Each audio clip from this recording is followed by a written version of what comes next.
Cavan bəy, sizin arxiv görüntüləriniz var bizdə. İstəyir onu təqdim edək. İcazə verirsiniz? Səni axtarırlar da. Məni hardan axtarır? İndi görəcəksən. Yox, axtarmırlar. Arxiv görüntüləriniz var, ona baxaq. Amma bəlkə mən... О твоих победах и делах звонки состают в моих руках. Ты недаром славой окрылен, край труда и песен обширен. Ayrı geldiler, gittiler boşa. Onlar menzili vurmak için başa. Ayrı geldiler, gittiler boşa. Ana qayğıladı, ağac parladı. Ürək nəğməylədi, dağdı qarladı.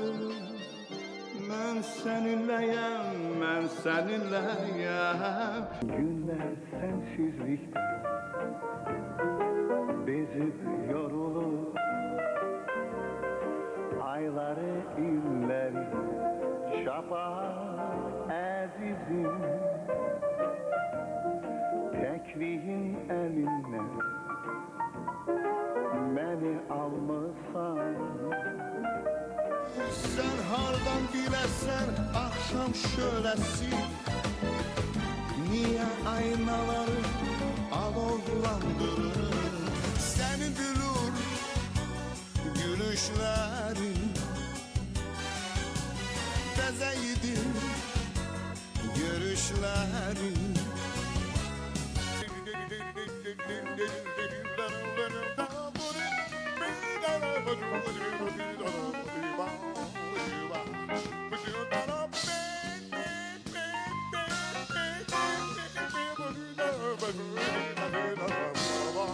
Dağ oynayar yerinden sadık dostlar olanda.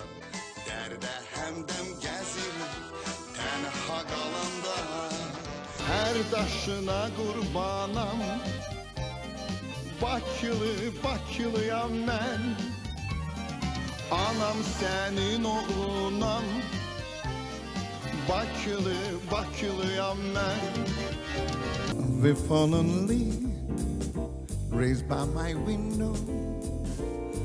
Autumn leaves I'm wearing gold.